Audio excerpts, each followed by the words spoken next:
ওয়াবিহামদিহিল আযীম। সকল প্রশংসার মালিক কে? আল্লাহ।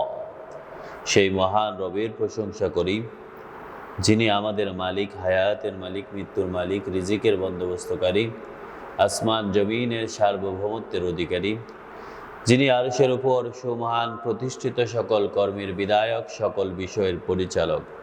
সেই মহান রবের প্রশংসা করি, যিনি তার দেওয়া হেদায়েতের বাণী আল কোরআনের 2 নম্বর সূরা সূরাতুল বাকারা এর 183 নম্বর আয়াত থেকে আজকের এই দার্সে আমাদেরকে বসার তৌফিক দান করেছেন। সেজন্য রব্বুল আলামিনের প্রশংসা করে অন্তরের অন্তঃস্থল থেকে কালিমাতু শুকরিয়া আদায় করি, বলুন আলহামদুলিল্লাহ। দুরূদ ও সালাম বিশ্বনবী, মানবতার আলোর দিশারি, রাহমাতাল লিল আলামিন, যার পরবর্তীতে আর কোনো নবীর আগমন নেই, সে নবীর উপর দুরূদ ও সালাম পড়ি, বলুন সাল্লাল্লাহু আলান নবিয়্যিল উম্মি ওয়া আলিহি ওয়া সাল্লাম। আমরা গত ক্লাসে সূরাতুল বাকারা থেকে তেলাওয়াত করেছিলাম যে কোনো ব্যক্তি মৃত্যু মুখে পতিত হলে যখন সে মৃত্যুর ধার প্রান্তে যায় তখন সে ওসিয়ত করার জন্য আল্লাহ রাব্বুল আলামিন তাকে বলেছেন। এটা ছিল ইসলামের প্রথম একটি বিধান, যে বিধানে তখনও ওয়ারিসদের, কার ওয়ারিস নামায় কে কতটুকু সম্পদ অর্জন করবে ততটুকু তখনও পর্যন্ত নির্ধারিত ছিল না। তখন মৃত্যুর সময় উইল করে যেত, ওসিয়ত করে যেত যে আমার মৃত্যুর পরে আমার সন্তানদের মধ্যে কে কতটুকু, আমার স্ত্রী বা ভাই বোনদের মধ্যে কে কতটুকু সম্পদ পাবে, তার ওসিয়ত করে দিত। কিন্তু আল্লাহ রাব্বুল আলামিন বলেন, এই ওসিয়ত করে যাওয়ার সময় কেউ যদি ওসিয়ত যাকে বলে দেয় সে যেন পরিবর্তন না করে, যদি করে তাহলে সমস্ত গুনাহ তার দিকে যাবে। তবে এইটুকু খেয়াল রাখতে হবে, যিনি ওসিয়ত করেন তিনি যেন কখনো ভুল কোনো পদক্ষেপ, কাউকে অতি ভালোবেসে অথবা কারো প্রতি ঘৃণা প্রদর্শন করে তার সম্পদ থেকে কাউকে বঞ্চিত করা অথবা সমস্ত সম্পদ কাউকে দান করা, এটা যেন না করে। এর পরবর্তীতে যখন ওয়ারিসদের সম্পদের বন্টননামা আল্লাহ রাব্বুল আলামিন নির্ধারণ করে দিয়েছেন, তার পরবর্তীতে এই ওসিয়ত রহিত হয়ে গেছে। এই ওসিয়তের আয়াতের যে বিধানটা, এই বিধানটা ওসিয়ত করে গেছে, রহিত হয়ে গেছে। অর্থাৎ নিকটতম আত্মীয়র মধ্যে আর কোনো ওসিয়ত করা যাবে না, কারণ আল্লাহ নির্ধারণ করে দিয়েছে স্বামী স্ত্রী, সন্তান, মা বাবা, ভাই বোন কে কতটুকু সম্পদ পাবে। যখন এই ওসিয়ত নামাটা রহিত হয়ে গেছে, এখন ওসিয়ত করাটা যায় শুধুমাত্র নিকটতম আত্মীয় ছাড়া অন্য কাউকে। তবে নিজের সম্পদের 1/3 বেশি কখনো ওসিয়ত করা যায় না। ওসিয়ত দেওয়ার পরে আল্লাহ রাব্বুল আলামিন রোজার বিধান, রমাদান মাসের রোজার ফরজনামা ফরজ করে দেওয়ার বিধানটা নাজিল করেন। আল্লাহ বলেন, ইয়া আইয়ুহাল্লাযীনা আমানু, ও ঈমানদারেরা, যারা তোমরা আল্লাহ রাব্বুল আলামিনের প্রতি বিশ্বাস করো, আখিরাতের প্রতি বিশ্বাস করো, কুতিবা আলাইকুমুস সিয়াম, তোমাদের উপর ফরজ করে দেওয়া হয়েছে রমাদান মাসের রোজাগুলোকে, কামা কুতিবা আলাল্লাযীনা মিন ক্বাবলিকুম, তোমাদের পূর্বে যেসব জাতিরা ছিল, যেই সব গোষ্ঠীরা ছিল, যেই সব নবীর উম্মতেরা ছিল, তাদের উপর যেমনভাবে এই রোজাকে ফরজ করা ছিল তেমনিভাবে তোমাদের জন্য এই রমাদান মাসের রোজাগুলোকে ফরজ করে দেওয়া হয়েছে। লাআল্লাকুম তাত্তাকুন, আল্লাহ বলেন রোজাকে আমি কেন ফরজ করেছিলাম? রোজাকে ফরজ করার উদ্দেশ্য হচ্ছে যাতে তোমরা তাকওয়াবান হতে পারো, তোমাদের অন্তরে যেন আল্লাহর ভীতি প্রদর্শিত হয়, তোমরা যেন আল্লাহ রাব্বুল আলামিনের ভালোবাসায় নিজেদের জীবনকে উৎসর্গ করতে পারো, নিজেদের জীবনের সমস্ত কর্মকে যেন আল্লাহর ভালোবাসায় তোমরা ব্যয় করতে পারো। সেইভাবে আল্লাহ রাব্বুল আলামিন তোমাদের উপর রোজাকে ফরজ করে দিয়েছেন, একটা ধারা তৈরি করে দিয়েছেন, একটা ট্রেনিংয়ের মাস তৈরি করে দিয়েছেন, একটা সময় নির্ধারণ করে দিয়েছেন। এই সময় তোমরা এইভাবে নির্ধারিত করে দিন রাত 24 ঘন্টার মধ্যে তোমরা ইবাদতের মশগুল থেকে ইবাদতের একটা রুটিন করে সারা জীবনের জন্য, সারা বছরের জন্য তোমাদের জীবনের এই রুটিন যেন পরিচালিত হয়, এইভাবে তোমরা তাকওয়াবান হতে পারো। এরপর আল্লাহ বলেন আইয়ামাম মা'দুদাত। আল্লাহ রাব্বুল আলামিন তোমাদের জন্য ওই যেই রোজাকে ফরজ করে দিয়েছেন, এই রোজা হচ্ছে নির্ধারণ করা ওই নির্দিষ্ট দিনগুলো, যে নির্দিষ্ট দিন হচ্ছে রমাদান মাসের চাঁদ ওঠা থেকে শাওয়াল মাসের চাঁদ উঠা পর্যন্ত 29 অথবা 30 দিন। এই দিনগুলোর মধ্যে তোমাদের জন্য রোজা বিধান ফরজ করা হয়েছে। ফামান কানা মিনকুম মারিদা, কিন্তু তোমাদের মধ্যে কোনো ব্যক্তি যদি ওই নির্ধারিত সময়ের মধ্যে অসুস্থ থাকে, সে যদি অপারগ হয়ে যায়, সে যদি শারীরিক কন্ডিশন তার এমন হয়ে যায় সে রোজা রাখতে পারে না, রোজা রাখলে তার শারীরিক কন্ডিশন আরও খারাপ হতে থাকে, আও আলা সাফারিন, অথবা এমন কোনো দূরে সফরে গিয়েছেন, এমন কোনো জায়গায় সে ভ্রমণে গিয়েছেন যেখান থেকে সেই ভ্রমণ করতে করতে ক্লান্ত থাকে, তার জন্য ওই সময় আল্লাহ রাব্বুল আলামিন বলেন ফাইদ্দাতুম মিন আইয়ামিন উখার, তাহলে সেই ওই নির্ধারিত রমজান মাসের রোজার ওই সময়গুলোকে, সেই যতগুলো রোজা রাখতে পারে নাই ওই সময়গুলো, ওই দিনগুলো সে অন্য কোনো মাসে অন্য কোনো সময়ে সেই রোজাগুলোকে পালন করবে। ওয়ালাল্লাযীনা ইউতীকুনাহু ফিদয়াতুন তাআমু মিসকিন, কিন্তু যদি এমন হয় ওয়ালাল্লাযীনা ইউতীকুনাহু, যদি কারো জন্য এটা অতিশয় কষ্টকর হয়, অতি বৃদ্ধ, এমন বৃদ্ধ যে তার নিজের চলার জন্যই শারীরিক অবস্থা কোনোভাবেই তাকে সায় দেয় না, আল্লাহ রাব্বুল আলামিন বলেন অতি বৃদ্ধ গর্ভ অবস্থায় বা চিররোগের যদি এরকম অবস্থা হয় কোনো ব্যক্তির, ইউতীকুনাহু ফিদিয়াতুন তাআমু মিসকিন, তাহলে সে একটি রোজার বিনিময় একজন মিসকিনকে ফিদিয়া দিয়ে দিবে, খাবার দিয়ে দিবে, একজন মিসকিনের খাবারের ভরণ পোষণ দিবেন। ফামান তাতাওয়া খায়রান ফাহুয়া খায়রুল লাহু, এই অবস্থায়ও যদি কেউ রোজা রাখতে পারে, চেষ্টা করে, সেই রোজার ডাক্তার বলেছে তুমি রোজা রেখো না, কিন্তু তিনি চেষ্টা করে যাচ্ছেন, যদি 2-1টি রোজা রাখতেই পারে, আল্লাহ রাব্বুল আলামিন বলেন ফামান তাতাওয়া খায়রান, যদি কোনো ব্যক্তি সক্ষম হয়ে যায় তাহলে সেটা তার জন্য অত্যন্ত কল্যাণকর হিসাবে গ্রহণ করা হবে। ফাহুয়া খায়রুল লাহ, এটা তার জন্য একটি কল্যাণকর বিষয় হিসাবে পরিগণিত হবে। ওয়া আনতাসুমু খায়রুল লাকুম ইন কুনতুম তা'লামুন, যদি সে অবস্থায় রোজা রাখে আল্লাহ রাব্বুল আলামিন বলেন তা তার জন্য অত্যন্ত কল্যাণকর হিসাবে গ্রহণ করা হবে। ইন কুনতুম তা'লামুন, যদি তোমরা জানতে, যদি তোমরা তা বুঝো, যদি তোমরা অনুধাবন করো, যদি বিষয়টা তোমরা একটু খেয়াল করো, তাহলে দেখবে তোমরা একটু চেষ্টা করলেই হয়তো রোজার ওই সময়টা তোমরা রোজা রাখতে পারবে। অর্থাৎ এই অবস্থায়, সফর অবস্থায়, অসুস্থ অবস্থায়, অতিবৃদ্ধ অবস্থায় সে যদি ওই সময়ের দিনগুলোকে রোজা রাখার চেষ্টা করে, যদি পেরে যায়, তাহলে আল্লাহর কাছে এটা অত্যন্ত মূল্যবান হিসাবে, তার জন্য অত্যন্ত উত্তম হিসাবে বিবেচিত হবে। তারপরে আল্লাহ বলেন শাহরু রমাদান, ওই যে নির্ধারিত মাসগুলো, নির্ধারিত সময়, যেই সময়গুলোকেই রোজাকে তোমাদের জন্য ফরজ করা হয়েছে, আল্লাহ বলেন শাহরু রমাদান, ওই নির্ধারিত মাস হচ্ছে রমজান মাস। রমাদান মাসের ওই সময়গুলো হচ্ছে তোমাদের জন্য নির্ধারিত। আল্লাযী উনজিলা ফীহিল কোরআন, এবার আল্লাহ রমজান মাসের বর্ণনা নিজে দিচ্ছেন। এই রমজান মাসটা কেমন মাস? এই রমজান মাসটা হচ্ছে এমন একটি মাস যেই মাসে আল্লাহ রাব্বুল আলামিন কোরআন নাজিল করে দিয়েছেন। সুবহানাল্লাহ, সুবহানাল্লাহ। কেন কোরআন নাজিল করেছেন? কোরআন নাজিল করার উদ্দেশ্য কি? আল্লাহ তা আবার বলেন হুদাল্লিন নাস, মানুষের চলার জন্য দিক নির্দেশিকা হিসাবে এই কোরআন নাজিল করেছে।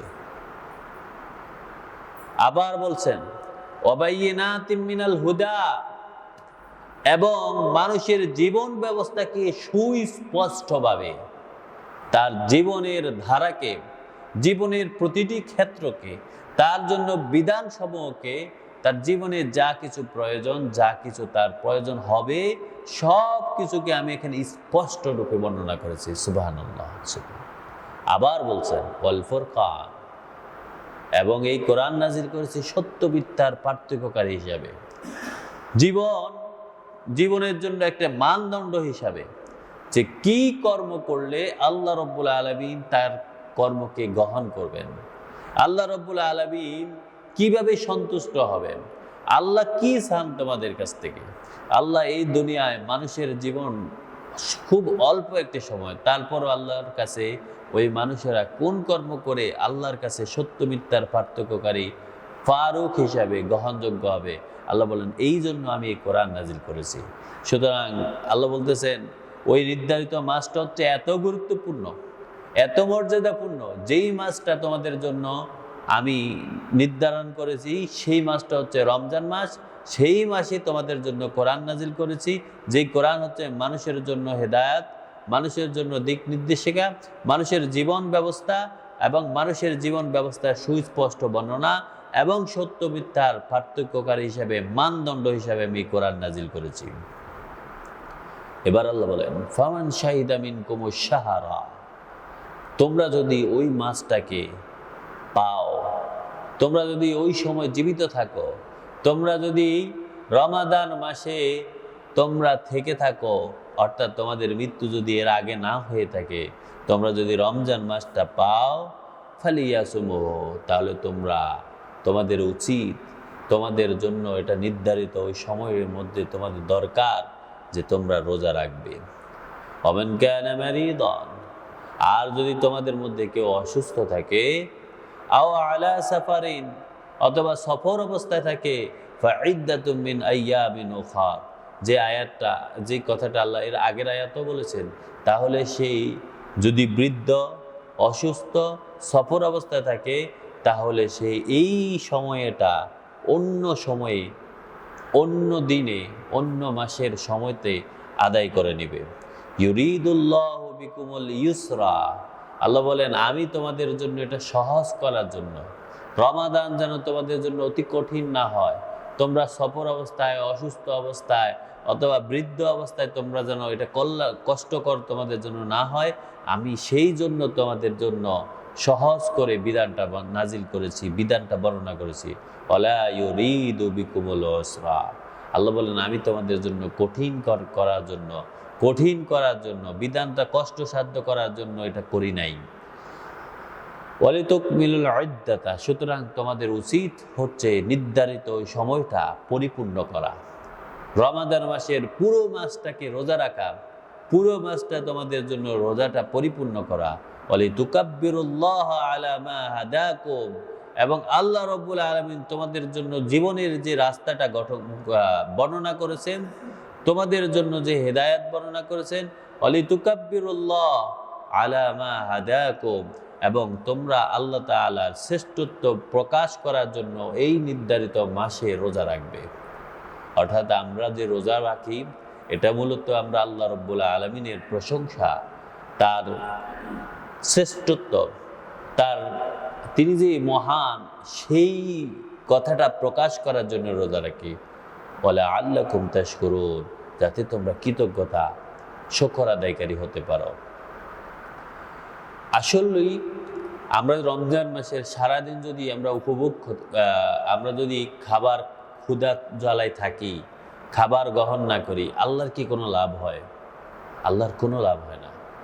কিন্তু আল্লাহ চান আমরা যাতে এই যে ক্ষুধার্ত অবস্থায় থাকায় একটা নির্ধারিত সময়, আমরা ওই সময় ক্ষুধা অবস্থায় থাকার কারণে আমরা গরিবদের সাথে একটা তুলনা করতে পারি, যারা না খেয়ে আছে তারা কত কষ্টে আছে। আবার তুলনা করতে পারি মহান রব্বুল আলামিন, তিনি তো কোনো খাবার ভক্ষণ করেন না, তাহলে তিনি যে কত পবিত্র।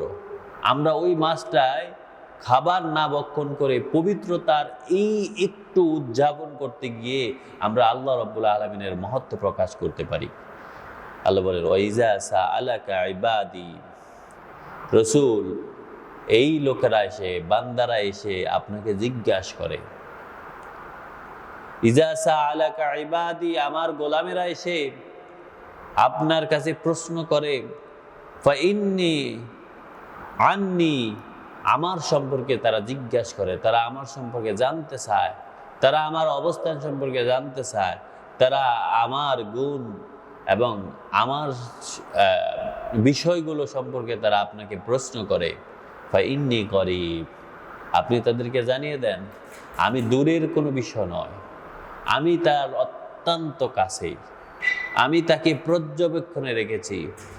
সেই ব্যক্তির প্রত্যেকটা মানুষের কর্মকে আমার সামনে পর্যবেক্ষিত হয়েছে, আমি তার সব কিছু জানি। উজিবু দাওয়াতাদ দায়, যখনই কোনো লোক, কোনো দাওয়াতকারী, কোনো আহ্বানকারী, কোনো হাজত পোষণকারী, কোনো ব্যক্তির প্রয়োজনে যখন সে তাকে ডাকে, যখন সে আমাকে ডাকে, উজিবু দাওয়াতের দায়, তখনই আমি ওই ডাককারী, যে ব্যক্তির প্রয়োজন আছে, যে ব্যক্তি আমারে ডাকে, আমি সেই ব্যক্তির ডাকে সাড়া দিই, আমি জবাব দিই। আমি সাথে সাথে আমি বলি যে হ্যাঁ তুমি কি বলতে চাও, তুমি বলো, আমি তা পূরণ করব। তোমার দোয়াগুলো আমাকে শোনাও, আমি অবশ্যই কবুল করব। ইজা দাআন, যখন সে ডাকে তখনই আমি তার ডাকে সাড়া দিই। ফালিয়াস্তাজিবু লি, সুতরাং রাসূল আপনি তাদেরকে বলে দেন তারা যেন আমারে ডাকে, আমার কাছে তারা যেন তাদের প্রয়োজনগুলো জানায়, আমি তাদের প্রয়োজনে সাড়া দিব। ওয়ালিয়ুমিনু বি, এবং তাদেরকে বলে দেন তারা যেন আমার উপর পূর্ণ আস্থা রাখে, তারা যেন আমার উপর পূর্ণ বিশ্বাস রাখে, আমার কাছেই শুধু সাহায্য প্রার্থনা করে, আমার কাছেই শুধু তাদের জীবনের জন্য ফাতেহ কামনা করে, তাহলে আমি তার প্রয়োজন পূরণ করবো। লাআল্লাহুম ইয়ারশুদুন, যদি তারা শুধু আমারে ডাকে, শুধু আমার প্রতি বিশ্বাস পোষণ করে, তাহলে তারা সঠিক পথ প্রাপ্ত হবে, সঠিক পথে পরিচালিত হবে, তাদেরকে সঠিক পথে পরিচালনা করা হবে। পরের আয়াতে আল্লাহ রাব্বুল আলামিন বলেন, এই যে রমজান মাস, রোজা রাখো, উহিল্লা লাকুমুল লাইলাতার রাফাস ইলা নিসাইকুম, তোমাদের জন্য রাতকে আল্লাহ শিথিল করে দিয়েছেন, তোমাদের জন্য হালাল করে দেওয়া হয়েছে, রাতের বেলায় তোমরা তোমাদের স্ত্রীদের সাথে মিলন করতে পারবে। হুন্না লিবাসুল লাকুম ওয়া আনতুম লিবাসুল লাহুন্না, কারণ তোমরা তোমাদের স্ত্রী একে অপরের পরিপূরক, একে অপরের খুবই খুবই পোশাকের মতো। যেমন এক পোশাক ছাড়া একজন মানুষের কোনো দাম থাকে না, তেমনি স্বামী স্ত্রী দুইজনের ভালোবাসা এবং দুইজনের মিলন এবং দুইজনের অবস্থা হচ্ছে একজন একজনের পোশাকের স্বরূপ। আলিম আল্লাহ আন্নাকুম কুনতুম তাখতানুন, আল্লাহ বলেন আমি জানি তোমাদের মধ্যে কিছু কিছু লোক ইতিপূর্বে খেয়ানত করেছে। আনফুসাকুম, তারা তাদের নিজেদের জীবনের সাথে খেয়ানত করেছে। যখন রোজা ফরজ হয়, রোজার ফরজ প্রথম অবস্থাতে কিন্তু মানুষ তৎকালীন ফরজ অবস্থাতে রোজার জন্য বিধান ছিল যে স্ত্রী পরিজনের সাথে স্ত্রীদের সাথে রাতে মিলন করা যাবে না। এটা ছিল প্রথম দিকের একটি অবস্থা। এমনকি মুসলমানদের জন্য খাবারের যে ধরনটা ছিল, তারা রমজান মাসের সেহরির সময় খেত এবং ইফতারের সময় খেত, আর বাকি যদি কখনো ঘুমাইয়া যেত তাহলে আর খাওয়ার তাদের জন্য নিয়ম ছিল না। আল্লাহ রাব্বুল আলামিন বলে, খেয়ানত করেছো, ফাতাবা আলাইকুম, অতঃপর আমার কাছে ক্ষমা প্রার্থনা করেছো, আমি তোমাদেরকে ক্ষমা করে দিছি, তওবা কবুল করেছে। আফাল্লাহু আনকুম, এবং তোমাদের ওই গুনাহগুলোকে আমি পরিহার করে নিয়েছি, আমি তোমাদের ওই গুনাহকে মুছে দিয়েছি। ফাল আনা বাশিরুহুন্না, এখন থেকে তোমাদের জন্য আমার পক্ষ থেকে সুসংবাদ হচ্ছে তোমরা তোমাদের স্ত্রীদের সাথে এখন থেকে রাতে মিলন করতে পারবে। দিনের বেলায় সেটা হারাম, কিন্তু রাতের জন্য সেটা তোমাদের জন্য বৈধকরণ করা হয়েছে। ওয়াবতাগু মা কাতাবাল্লাহু লাকুম, এবং তোমরা পরস্পরের ভালোবাসা কামনা করতে পারো আল্লাহ যা তোমাদের জন্য নির্ধারণ করে দিয়েছেন। ওয়াকুলু ওয়াশরাবু, আর তোমরা রাতের বেলায় খেতে পারো, পানাহার করতে পারো, হাত্তা তাবায়্যানা লাকুমুল খাইতুল আবিয়াদু মিনাল খাইতিল আসওয়াদি মিনাল ফাজর, ফজর উদয় পর্যন্ত তোমাদের মধ্যে সাদা এবং কালো সুতা দুইটার মধ্যে যদি যতক্ষণ পর্যন্ত তোমরা পার্থক্য করতে না পারো, অতক্ষণ পর্যন্ত তোমরা খেতে পারো। ওই সময় তার ঘড়ি ছিল না। ওই সময় যখন সুবে সাদিক হতো, তখন যখন একটু আলোময় হতো, তখন মানুষ সাদা সুতা এবং কালো সুতা দুইটাকে পাশাপাশি রাখলে মানুষ বুঝতে পারতো যে এটা সাদা এটা কালো। তখনই তাদের সেহরির টাইমটা শেষ ছিল। আমাদের যুগে তো আর এত কঠিন না। আমাদের যুগে আমরা আল্লাহ রাব্বুল আলামিনের তৌফিকে ঘড়ি আবিষ্কার হয়ে গেছে, সময় নির্ধারিত হয়ে গেছে, মানুষ জেনে গেছে যে কখন তার নির্ধারিত শেষ সময়। ওই সময়ের মধ্যে অবশ্যই তার পানাহার এবং তার জন্য যা কিছু আল্লাহ বৈধ করেছেন তা শেষ করতে হবে। আল্লাহ বলেন ওয়ালা তুবাশিরুহুন্না, তোমাদের রাত যখন শেষ হয়ে গেল তখন ওয়ালা তুবাশিরুহুন্না, এখন থেকে তোমরা দিনের বেলায় তোমাদের স্ত্রীদের সাথে মিলনের জন্য কোনো ধরনের তাদের সাথে কোনোভাবেই তোমরা থাকতে পারো না। ওয়া আনতুম আকিফুন, কিংবা তোমরা ইতিকাফ অবস্থায়ও তাদের সাথে তোমরা একসাথে থাকতে পারো না। ওয়া আনতুম আকিফুনা ফিল মাসাজিদ, মসজিদে যখন তোমরা ইতিকাফ করো তখন তোমরা স্ত্রীদেরকে পরিহার করো। তিলকা হুদুদুল্লাহ, আল্লাহ বলেন এটা ছিল আমার পক্ষ থেকে একটা বয়ান, একটা নির্ধারিত একটা বিষয়, এটা আমার পক্ষ থেকে একটা সীমারেখা। ফালা তাকরাবুহা, কখনো তোমরা ওই সীমাকে অতিক্রম করো না, ওই সীমাকে পরিহার করো না। এর মধ্যেও যদি কোনো ব্যক্তি তার স্ত্রীর সাথে দিনের বেলায় রোজা অবস্থায় অথবা ইতিকাফ অবস্থায় যদি সে তার স্ত্রীর সাথে মিলন করে ফেলে, তাহলে তাকে অবশ্যই টানা 2 মাস রোজা রাখতে হবে। মাঝখানে কোনোভাবে সে পরিহার করতে পারবে না। এটা ছিল তার, এটা কোনো ব্যক্তি যদি এখন এই অবস্থায় কোনো ভুল করে ফেলে, কাযালিকা ইউবাইয়িনুল্লাহু লাকুম কাযালিকা ইউবাইয়িনুল্লাহু আয়াতিহি লিন-নাস, আল্লাহ বলেন এমনইভাবে আমি মানুষের জন্য আমার সমস্ত বিধানকে, সমস্ত বর্ণনাকে মানুষের জন্য ঘোষণা করে দিয়েছি, বর্ণনা করেছি, লাআল্লাহুম ইয়াত্তাকুন, যাতে তারা মুত্তাকি হতে পারে, যাতে তারা নিজেদেরকে বুঝতে পারে এবং নিজেদের জন্য তাকওয়াবান হয়ে আল্লাহর নৈকট্যশীল ব্যক্তিদের অন্তর্ভুক্ত হতে পারে। ওয়ালা তাকুলু আমওয়ালাকুম, আর তোমরা কখনো নিজেদের সম্পদগুলোকে বাইনাকুম বিল বাতিল, ওয়ালা তাকুলু আমওয়ালাকুম বাইনাকুম বিল বাতিল, তোমরা যেন পরস্পরের সম্পদকে কখনো অন্যায়ভাবে, কখনো এমন ছল চাতুরতা করে তোমরা ভক্ষণ করে নিও না, তোমরা কবজা করে নিও না, নিজেদের অধীনে করে নিও না। কিছু লোক আছে দেখবেন মানুষকে, মানুষের প্রয়োজনে, যখন খুব প্রয়োজন হয় মানুষের, ওই সময় সে এমন কিছু শর্ত দিয়ে তাকে টাকা পয়সা দেয়, আর কিছুদিন পরে ওই শর্ত অনুযায়ী ওই ব্যক্তির সম্পদগুলো, ওই ব্যক্তির কাছ থেকে এর থেকে বেশি সম্পদগুলো আদায় করে নেয়। আল্লাহ রাব্বুল আলামিন বলেন মুসলমানেরা, ইমানদারেরা, তোমরা কখনো এটা করো না, এটা কিন্তু ভালো জিনিস নয়। এমনকি এরকমও হয় যে মনে করেন আপনার থেকে আমি কিছু টাকা আমি নিলাম, কোনো দলিল রাখি নেই, কিন্তু এরপরে কি করি, আমি অস্বীকার করি যে না আমি কোনো টাকা পয়সা নেই, যদি থাকে তাহলে প্রমাণ দেখান। আল্লাহ বলেন এরকম তোমরা করো না। ওয়ালা তাকুলু আমওয়ালাকুম বাইনাকুম বিল বাতিল, তোমরা পরস্পরের সাথে কোনো অন্যায়ভাবে, অবৈধভাবে, কোনো ধরনের ছলচাতুরতা করে, খেয়ানত করে কারো থেকে বাতিল পন্থায় অন্যায়ভাবে কারো সম্পদ ভক্ষণ করে নিও না। ওয়ালা তুদলু বিহা ইলাল হুকাম, কিংবা বিচারকের দিকে এভাবে ঠেলে দিও না যে আপনার কাছে তো আমার প্রমাণ নেই, আমি যে আপনার থেকে সম্পদ নিছি, টাকা পয়সা নিছি, প্রমাণ রাখি নাই, এজন্য বিচারকের কাছে গেছে, বিচারক তো প্রমাণ ছাড়া কোনো বিচার করতে পারবে না। এরপর বিচারক রায় দিছে যে না তোমার কাছে প্রমাণ নাই, তোমার সম্পদ বাদ। আল্লাহ বলেন তোমরা এরকম কখনো ছলচাতুরতা করে বিচারকের কাছেও ঠেলে দিও না। লিতাকুলু ফারিকাম মিনকুম আমওয়ালান নাস বিল ইসমি ওয়া আনতুম তা'লামুন, অন্যায়ভাবে কারো সম্পদ ভক্ষণ করার জন্য ছলচাতুরতা করে এইভাবে তোমরা কখনো কারো সম্পদ গ্রহণ করো না। ওয়া আনতুম তা'লামুন, তোমরা কিন্তু ভালো করে বুঝো এটা অন্যায়, এটা অবিচার, এটা কারোর প্রতি জুলুম, এটা আল্লাহ রাব্বুল আলামিন সহ্য করবে না, এটা আল্লাহর কাছে গ্রহণযোগ্য নয়।